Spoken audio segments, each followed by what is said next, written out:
Alright, so I just watched NXT Takeover, and I must say I really enjoyed the show. So with that, I'm just going to talk about it a little bit, just some of my initial thoughts. I have watched it one time fully through, and the replay I watched up to the Nakamura match. Now, I don't know if this is going to be a regular thing or not. I'd like to make it a regular thing where I do previews and reviews of the pay-per-views and such. So, if you like this, let me know. Leave a comment below. If you want to see more, if you want me to further elaborate on anything, again, just leave a comment below and I will probably follow up, depending on the response these videos get.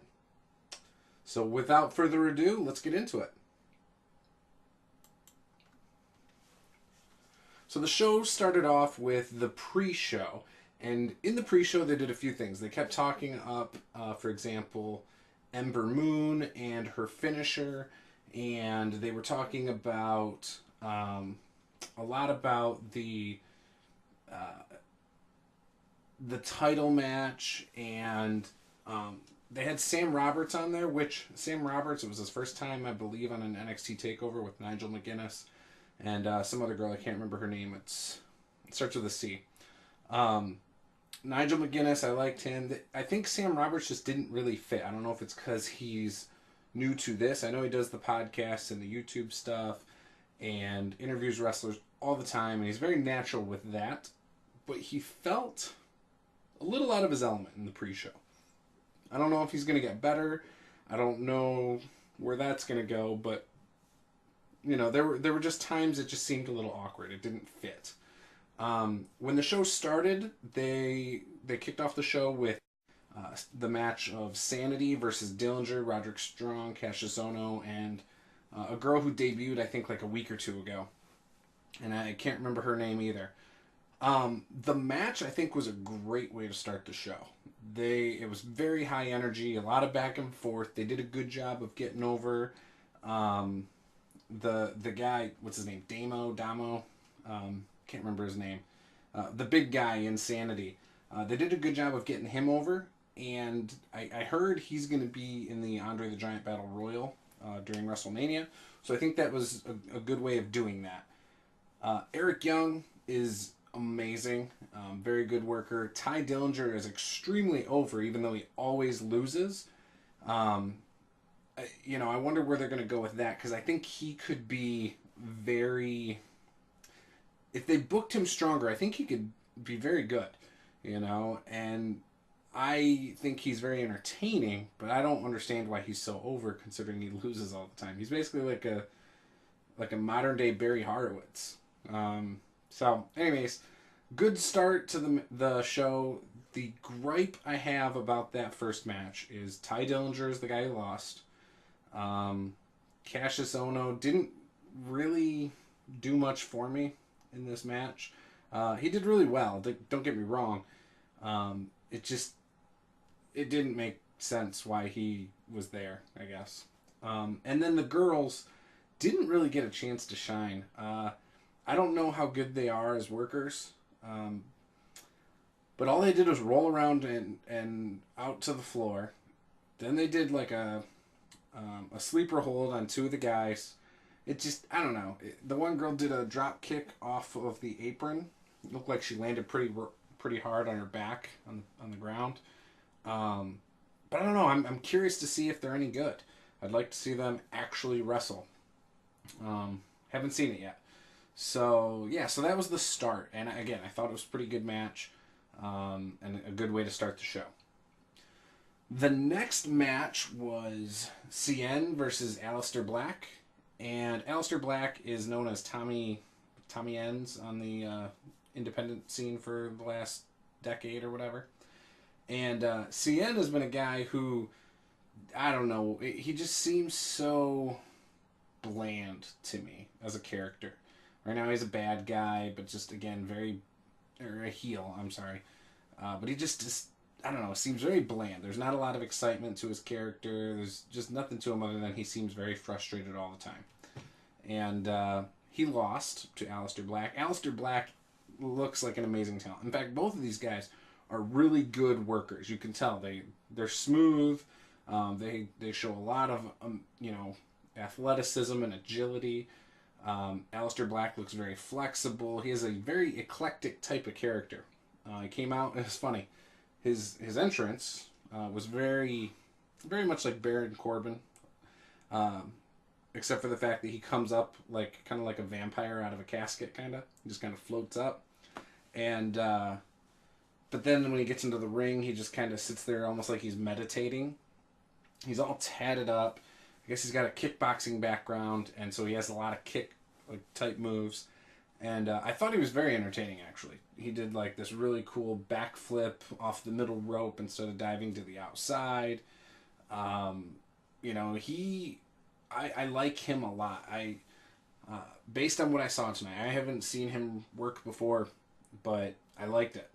I think he could be somebody down the line if tonight's match was any indication of anything. I don't know how good he is on the mic. You know, so we'll see. But I liked what I saw. Now some people said that the crowd was kind of weak, or not weak. I'm sorry, very disruptive during this match. The only time I thought it was a little weird was when he did his finisher, which was another kick. It wasn't much different from the other kicks he did, and so I think it was more of just an unexpected finisher, more than anything. Yeah, and then the thing for me with this match that bothered me was the announcing. What's his name? Percy Watson chimed in and was talking about tattoos in the middle of like some really cool athletic moves, and I didn't think that was the right time for it. You know, if you're going to talk about a guy's tattoos, I think the intro to the match, like when they haven't done anything yet, is a great time, or you know, during slower points, not when they're in the middle of showcasing some really cool athleticism. I think during that time you should be putting over what they're doing, the athleticism. Maybe I'm wrong, I don't know, but that bothered me a little bit. So that was my only real gripe, and then just the unexpected finisher. The following match was the 3-way triangle tag team match, and they debuted the new tag team titles. Now, they were doing all new titles tonight. I'm assuming it's because of the stuff that happened with the women's title a long time ago that showed up in pictures, I guess, recently. But they didn't state why. They just said, hey, we're doing all new titles. So anyways, the tag team titles look sweet. I like it. They don't have a giant X across them. It's just NXT top to bottom. And they look real clean to me. I really liked them. I feel like the old titles reminded me of that show. I think it was like the Ninja Masters or something. They had a bunch of different types of kung fu guys, and they got each other's tokens to put on their belt. That's what the old titles reminded me of. I think the new ones look amazing, though. More so like a wrestling belt, I think should. And yeah, it just looks nice. Now, I was hoping the Revival would win. Because I actually don't want to see them go up to the main shows yet. The Revival, to me, is my favorite tag team right now in all of NXT. They have a very old school feel. I like them a lot. They just remind me of so many of the great tag teams from, 10, 20 years ago. More like 20, 30 years ago, actually. So I like them. I like the Authors of Pain, but I don't think they're good enough yet to be on the main roster. And then DIY, they're alright. They're growing on me. I mean, in-ring style, like, they're great wrestlers. Just together, they don't... I don't know. They don't look like a tag team to me. They look more like individual stars. Or individual workers. But I think they work really well together. Now, with that said, Revival and DIY, I think, did an amazing job in this match. In fact, using the collaborations with each other's finishers was really cool. You know how like one of the guys from Revival and one of the guys DIY would hit the DIY finisher. Then they did the same thing with the Revival finisher. I loved that. The crowd went crazy when they put one of the Authors of Pain through the table. Another cool spot was when they had the submission. They both locked a submission on the one Author of Pain guy, and then the second Author of Pain guy came in the ring and was stopped by the other two guys, and then he pushed through him. I thought that was a good spot. Ultimately, this match I thought was great. I think it went down well. I liked the announcing in this one. Nigel McGuinness stating that, hey, this is a mistake, and then it led to DIY being eliminated. I thought that was great. Ultimately, Authors of Pain won. Makes sense. I think it's fine. I think you could see the Revival doing a face turn eventually if they stay in NXT, and I think it would work. I like them. So anyways, I think this one was the best match all night long. I think it had the most memorable moments. I think the announcing was good. The work rate of everybody. In fact, I think there was a point where they did a superplex off the corner down like into the four guys. So that was cool. Another really cool spot. It was just a good match. I feel like NXT with their tag team division has had the best tag team matches of any promotion I've seen in a couple of years. And I've watched Ring of Honor. I've seen some TNA in the last couple of years. I quit watching that a long time ago, though. Of all the WWE matches, like Raw, SmackDown, NXT is hands down the best when it comes to tag team wrestling. And in general, I think NXT puts on some of the best shows. But, yeah. So after that was the Ember Moon and Asuka match for the new women's title. Now, when they pulled the new women's title out, I commented in about 4 groups and on my personal Facebook status that it looked exactly like the old NXT, the TNA X Division title. Since I said that, I've seen other people elsewhere mentioning that because it does. And I don't know.